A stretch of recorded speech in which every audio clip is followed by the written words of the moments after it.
I'm Jake O'Neill, creator of Animagraphs, and this is how a diesel-electric heavy-haul freight locomotive works. Diesel-electric locomotives have remained popular for over 60 years. As a measurement of capacity, engine बनकर इंसान ने बहुत तरक्की की। इसी engine से इंसान ने बहुत तरक्की की। ये ट्रेन का इंजन बहुत ही कारआमद चीज़ है। इससे इंसानों की आमद-ओ-रफ्त की जाती है और इससे सामान की भी आमद-ओ-रफ्त की जाती है। सामान को एक जगह से दूसरे जगह जो बहुत दूर फासले का हो वहाँ तक ले जा सकता है, वो भी बहुत बड़े पैमाने पर, क्योंकि इसके पीछे बहुत से डब्बे लगे हुए होते हैं। तो इस वीडियो में हम देखेंगे कि डीजल इलेक्ट्रिक, जो डीजल से भी चलती हो और इलेक्ट्रिसिटी से भी चलती हो, वो इंजन किस तरह काम करती है, वो इस वीडियो में हम देखेंगे। they can take a 2,000-pound chunk of freight nearly 500 miles on 1 gallon of fuel, which is 3 to 4 times more efficient than a semi-trailer truck. Let's start with the body and frame. Most modern freight locomotives are hood units with a slim middle section and walkways on the outside of the body, allowing visibility in both directions. The nose portion is full width or wide cab. Locomotives mostly run short hood first, as designated by the decal letter F for front. Metal body panels can be opened or removed for maintenance or emergency access. Main sections are the nose and operator's cab, auxiliary or aux cab, which is packed with electronic components, the engine, and radiator cab at the rear with various cooling components and the onboard air compressor. The body and critical components are supported by a thick steel or steel alloy platform called the underframe.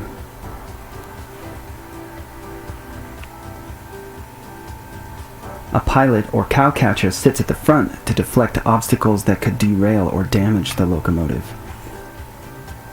There's an overhang called the anti-climber that prevents deflected objects from flying into the cabin.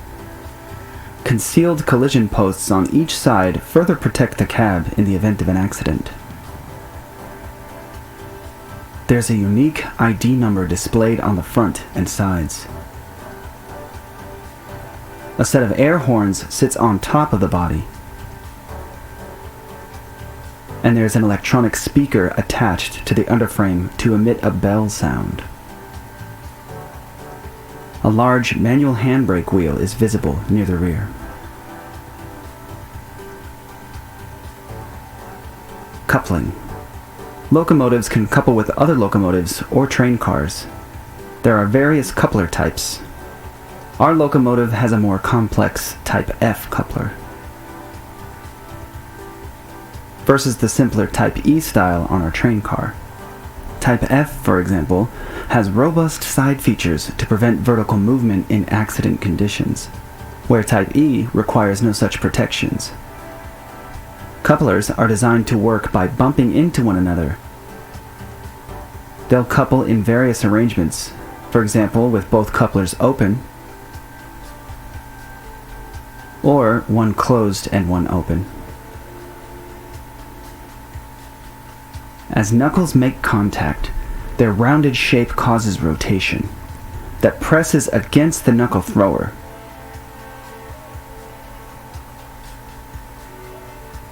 Which in turn moves the lock.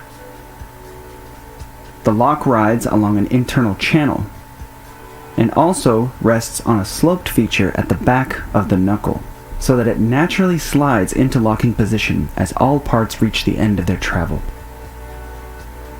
For uncoupling, there's a manually operated bar called the pin lifter or cut lever. When rotated, parts operate in a reverse sequence to coupling. The lock rides upwards, pressing the knuckle thrower, which rotates the knuckle into open position.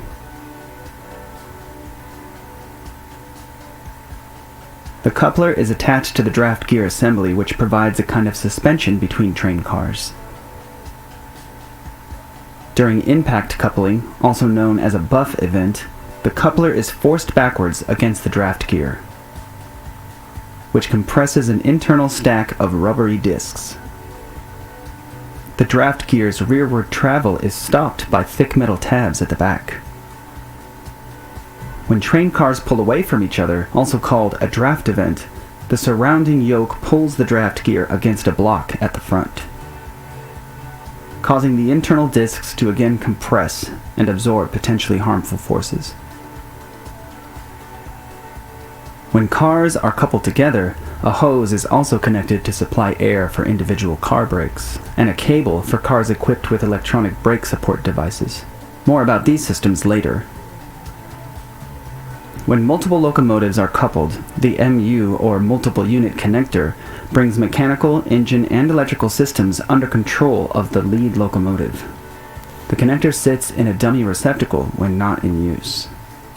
3 additional hoses synchronize braking operations between locomotives. There's the main reservoir hose, the actuating hose, and the brake cylinder hose.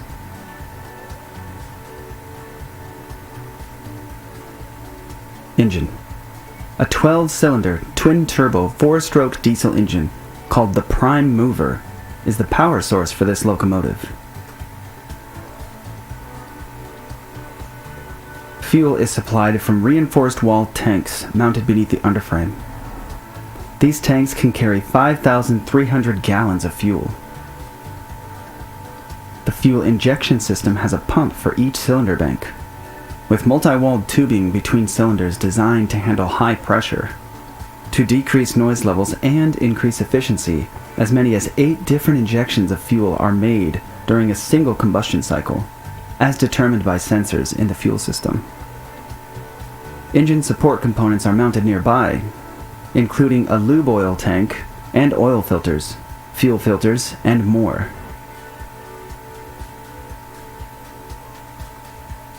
Turbocharging. This engine has 2 turbochargers to efficiently supply the engine with more air for combustion. There's a charge air cooler nearby to cool turbo air before it reaches the engine, since cold air is more dense and better suited to the goal of pumping more air into the engine.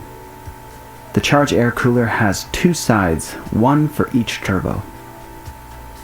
These turbos are arranged in what's called a compound sequential configuration, which functions as follows. At lower RPMs, exhaust gases can more easily spin up the smaller turbo, whose compressor wheel begins to take in air. Air enters through a side port and flows through the large turbo before entering the small turbo.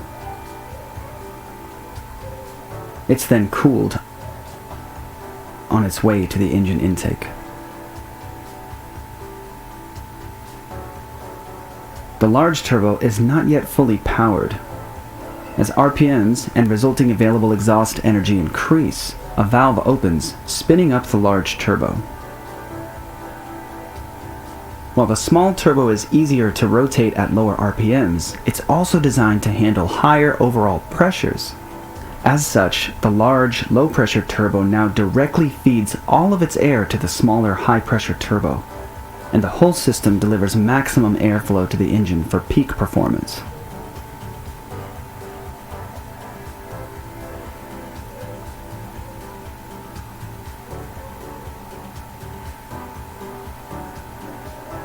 To dramatically reduce certain pollutants and exhaust gases, these diesel engines are equipped with an EGR, or exhaust gas recirculation system. A valve allows exhaust from the left cylinder bank to enter the EGR system, where it passes through a water cooling unit before being mixed with fresh incoming air. Sending some exhaust gas back through the combustion process lowers combustion efficiency in favor of greatly reducing exhaust pollutants overall.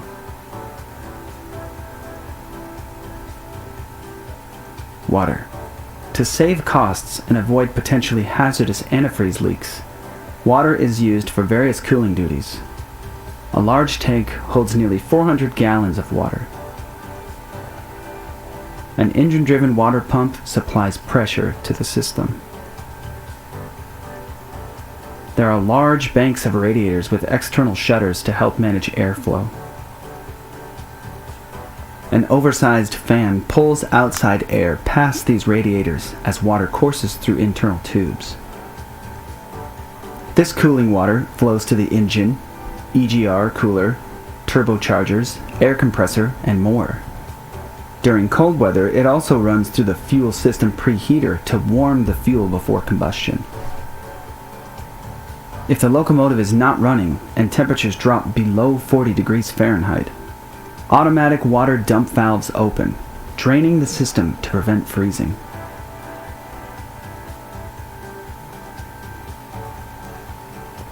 Electrical. The diesel engine turns a massive alternator which acts as a generator, supplying electrical power to critical systems. The alternator has its own dedicated blower for cooling with a side air intake. The locomotive isn't directly mechanically driven by the engine. Instead, large electrical motors, called traction motors, are connected at each wheel axle and provide the main driving force to move the train. These traction motors require fine-tuned speed control. Without getting into too much detail, it's simply easier to regulate variable motor speed with DC current as opposed to AC. As such, a fairly intricate conversion process takes place from the alternator to the traction motors. AC power from the alternator is converted to DC power as it flows through rectifier banks in the auxiliary cab section of the locomotive. A DC link in the same system smooths out any uneven power from the alternator and adjusts power to the desired speed or frequency.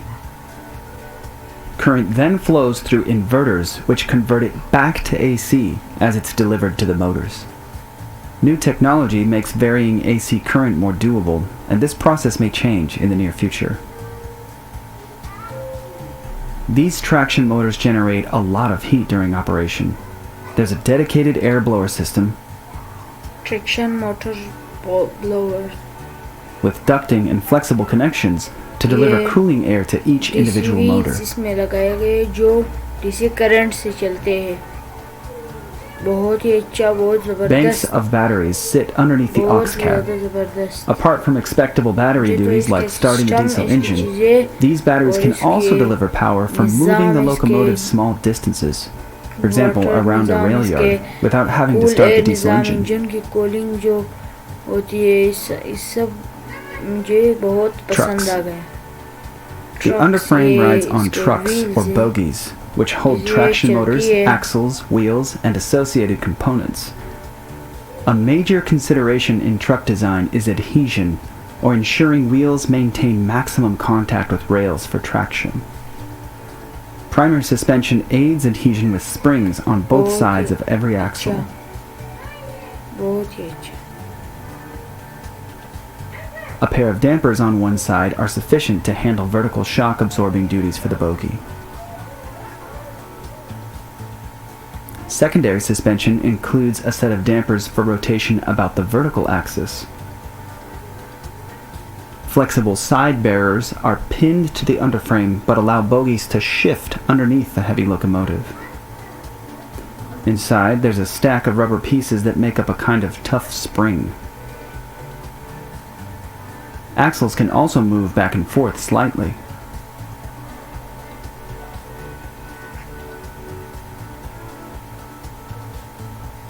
This, with secondary suspension, ensures bogies and wheels maintain maximum rail contact, even when the front and back of the long locomotive aren't in alignment. Or on curved sections of track, where front and back trucks and axles within the trucks might need specific individual orientation to keep proper contact with rails. A traction pin or rod solidifies the connection between trucks and the underframe. safety hooks limit bogie movement at extremes. The traction motors are attached with bracketry that allows the motor to move with the axle. A gear set transfers motor power to the axle and wheels.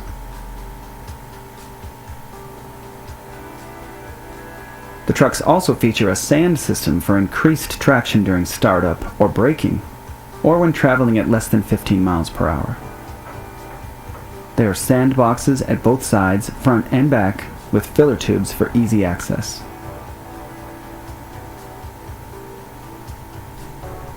Sand nozzles at the front and back of each bogie provide sand for either forward or reverse travel.